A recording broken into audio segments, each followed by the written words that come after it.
Welcome to part 10 of Sonic Adventure 2, where we're now going into a particularly boring Eggman level. Because this one, it just does nothing really, does it? It's just a sort of wait around, jump, Drek sort of level. What do we think of it then? It's more or less Tails level, isn't it? But like in the dark.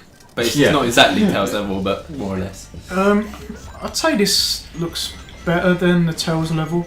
The dark, from a visual thematic, it does highlight it well, better. Especially with the flames as well. Yeah, it's like Eggman trying to sneak back into his base late at night, that sort of thing. Yeah.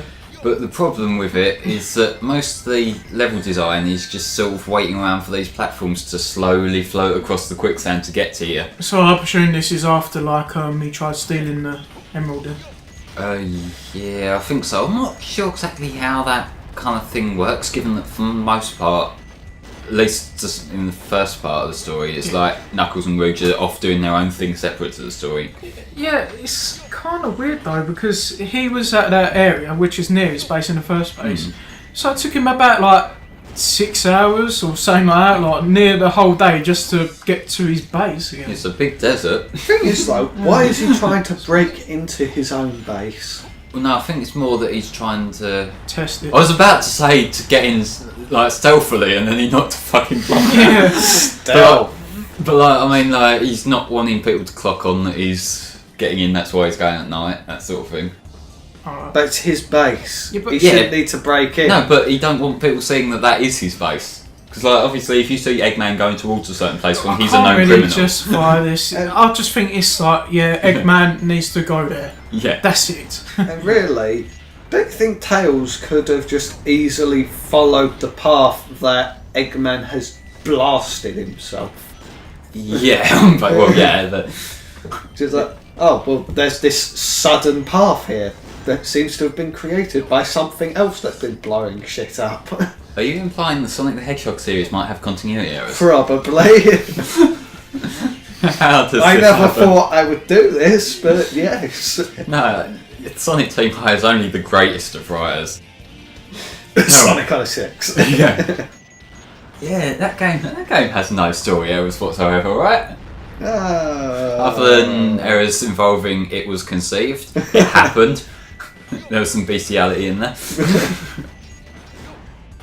Yeah, thank God it doesn't actually happen. Well, you say that, but then you get to Generations, which kind of put it back into the timeline. At least it gave us a good enough level. Yeah, but it still means that Sonic 06 happened. It's like, to be fair, we assume like that Sonic 06 was written out, but there's that like last cutscene in there where Sonic goes back to the festival, and that leaves all sorts of questions hanging, doesn't it?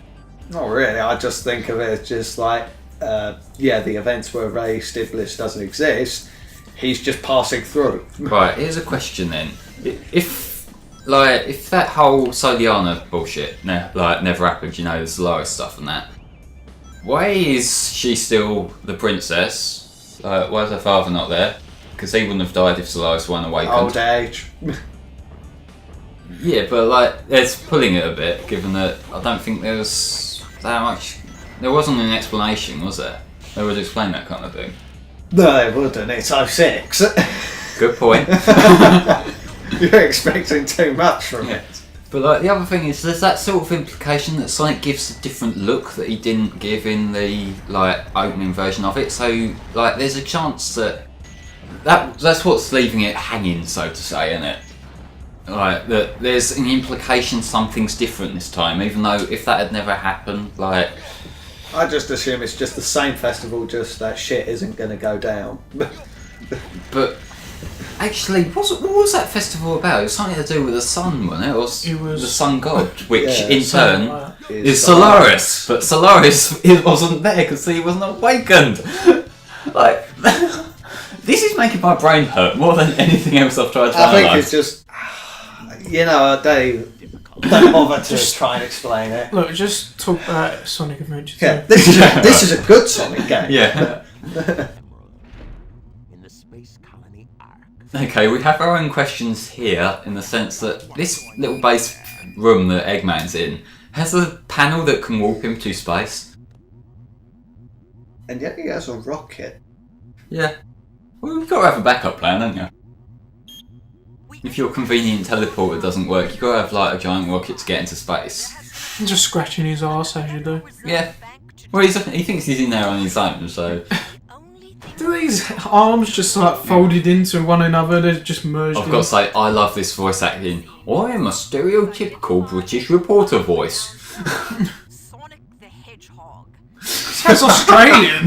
No, it sounds like when Americans try to overplay a British accent. Sounds more Australian. It does. Does it? God, I don't know. Sonic the Hedgehog. It's a forced Australian accent. Yeah. How pathetic. Anyway, how do you... I know probably already, but like, that is Why is totally his arm- Sonic, right? Anyway, this is where we get into the fact that Shadow has a troubled past.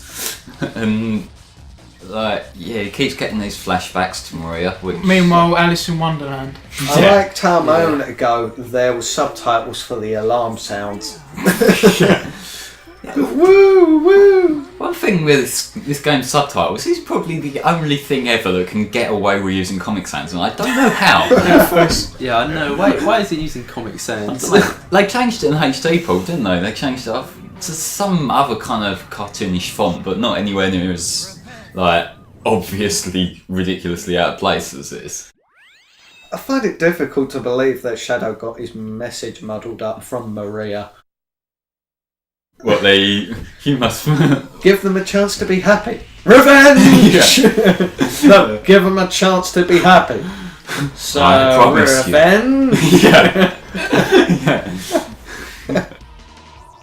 Yeah, do you just like revenge or something? Are you an addict to it? Revenge. I promise you. Revenge! No, I said save them. Save them from not being avenged. Save them by killing them? No. This is not what I mean, Shadow. Anyway, over there where was Shashanov, that's where you go to get the like firing power up, but you don't actually need it. You also have to go that way to be able to get A rank on this level. Do you? Yeah, I'm pretty sure of it.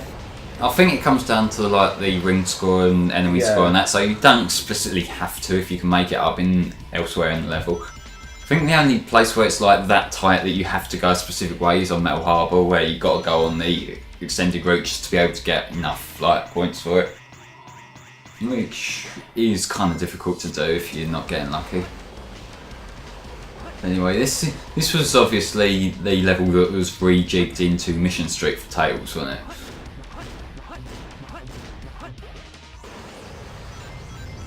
You also got love in terms of the very first level we see with each of the characters in the series. Like compared to Sonic, he's in Green Hill, like walking through a forest area. Whereas Shadow, no, fuck it, we've got shit blowing up everywhere.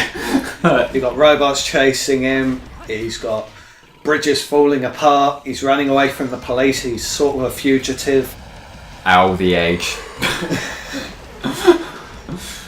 Meanwhile, him and his best friend DMC Dante, they're just gonna go hang out somewhere.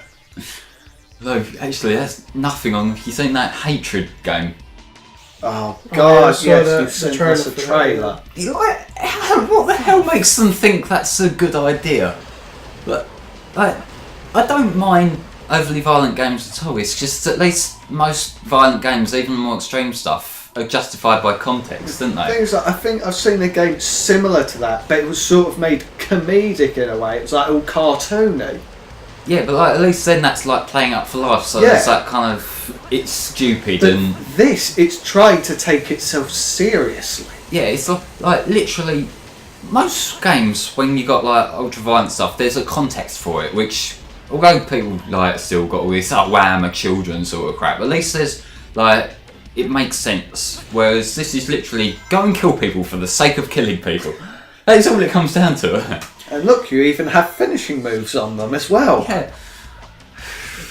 Yeah, that whole fiasco of violent games and that, I don't necessarily think.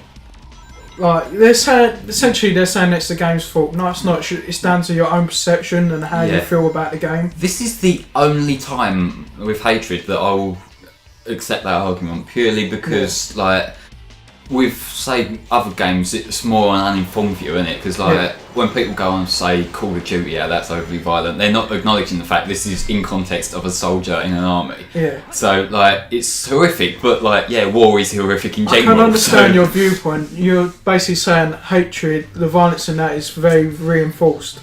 It's not even that. It's the fact that there's no reason for this violence. It's literally just no context. The appeal is being violent, whereas the appeal for other games like say Call of Duty is there's a backstory of it because they're a soldier. That is their job. There's reasoning. That's why people play those particular games, isn't it? Yeah. Very few people who play something like Call of Duty, Gears of War, Halo, anything like that are just going, I want to annihilate people. Whereas that is like literally the only draw. Yeah, and in the trailer for that hatred, literally the only context it gives you is that I'm pissed off, I'm gonna kill him. Yeah.